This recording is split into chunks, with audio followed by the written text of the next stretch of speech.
Boston is a wonderful city, but it's also the gateway to the rest of Massachusetts, which has even more to offer. As well as glorious countryside, there's also a fantastic coastline and plenty of historic sites to explore. Heading south from Boston, my first stop was Plymouth, less than an hour away by road. Famous, of course, as the final port of call for the Mayflower and the Pilgrim Fathers, here you can see history brought to life.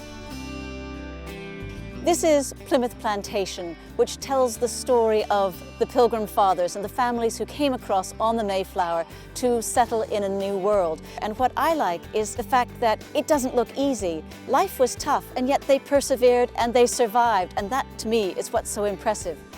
As you wander around the site, you'll learn about both the colonists and the Native Americans. Hear their stories by chatting to the interpreters who are living life as it was in 1627. Did you come over on the Mayflower? I did. I arrived on the very first ship. We were a wretched crossing. I don't think any man can say a crossing across that great ocean sea is ever pleasurable, yeah? Heading further south from Plymouth, crossing the Sagamore Bridge, you arrive on Cape Cod.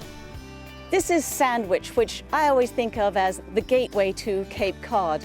Now, the Cape stretches for about 75 miles, but the towns along it each have their own individual character. Sandwich here has got the church, it's got these houses which are clapboard, but here it's always pronounced clabbered. And it's this sort of thing which gives the Cape so much character. You'll see familiar names of towns, not just Sandwich, but Falmouth, Barnstable, Truro, Chatham, names that sound familiar to Brits, but are totally different and typically Cape Cod.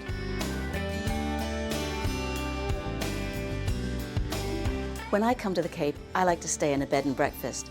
These are old houses that have been transformed into small inns. Each one has its own character too. This one, for example, was once a church, but there are other places to stay too. You can stay in a beach resort that has got tennis and golf, or you can rent a house and make yourself at home on the Cape. Don't be surprised if you see familiar faces here. Cape Cod, and especially the island retreats of Martha's Vineyard and Nantucket, are renowned for their celebrity visitors. The most famous name of all is President John F. Kennedy. Here at the museum dedicated to him, you learn all about why he loved holidaying on Cape Cod, the sailing, the beach life, getting away from it all, which actually is what brings the rest of us here as well. And JFK left his legacy here in the shape of the Cape Cod National Seashore, a protected coastline of some 40,000 acres. As local expert and guide Arthur Ratsey explains, the geography couldn't be easier. The Atlantic Ocean is out here. We're facing east. All right? This entire area from Chatham to the very tip, which is Provincetown, is Cape Cod National Seashore. You continue on up under the arm, you'll be in Hyannis, Yarmouth, Falmouth. On top, you'll be to Sandwich, Brewster, and areas like that. But this is how we describe Cape Cod, as an arm out into the sea. If we were to take a walk along the beach, how far do we go? Well, actually, if you want to start in Chatham, you could go some almost 50 miles and you'll still be on the beach. Don't wait for me because I'll drive down here.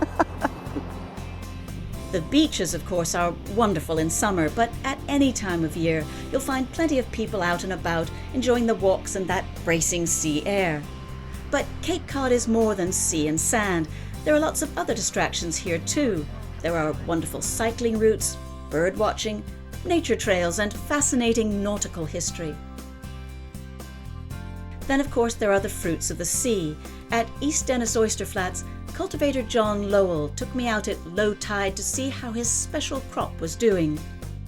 How long does it take an oyster to grow? It takes approximately 3 years from seed to grow in this location. And can you taste the difference? Can you taste one of the East Dennis oysters? You absolutely can. And we're not necessarily better or worse than our neighbors around us, but we certainly are different. Just like a Pinot Noir grape, they have very different characteristics depending on the soil where they're grown. And oysters are the same way. It's a nice briny, clean flavor. Very fresh, with a fantastic finish. Oh, it looks beautiful. Try that, Kathy. Thank you, thank you. You can't get much fresher than that. It's delicious. And just scale the shell when you're done and they'll go right back into the natural environment. Still on the food theme, cranberry juice is the Massachusetts state drink, and down here you can see cranberry bogs. Grower Jeff Lafleur talked me through the autumn harvesting process. We flood the bog, we come in with a machine called a water reel that knocks the fruit off the vine and allowing the fruit to float to the surface, which creates the beautiful color contrast, the red fruit floating on the blue water. It really creates a picture-perfect Cape Cod postcard. And how many pounds of cranberries would be in a bog this size? Well, we are looking to pick at least 150 barrels per acre, and a barrel weighs 100 pounds. We have about 3.5 acres here, so we're looking at a decent crop. My final stop at the tip of Cape Cod was Provincetown. By road from Boston, it's 115 miles, and the straight drive would take around 3 hours. But for a quick trip to the Cape, in summer you can come over on the ferry, and that only takes an hour and a half. Provincetown is a community of artists. There are lots of art galleries. It's a thriving gay and lesbian community. There are lots of shops, little bed and breakfasts, and wherever you are, you can't miss this. This is the Pilgrim Monument, and it recalls the Pilgrim Fathers who landed right here in Provincetown Harbour in 1620 after 2 months on the North Atlantic. There's lots more to do here, and there's lots more to do in the rest of Massachusetts as well, whether you want culture, whether you want sport, which is why when people ask me, how long do I need in Massachusetts, my answer is, how long have you got?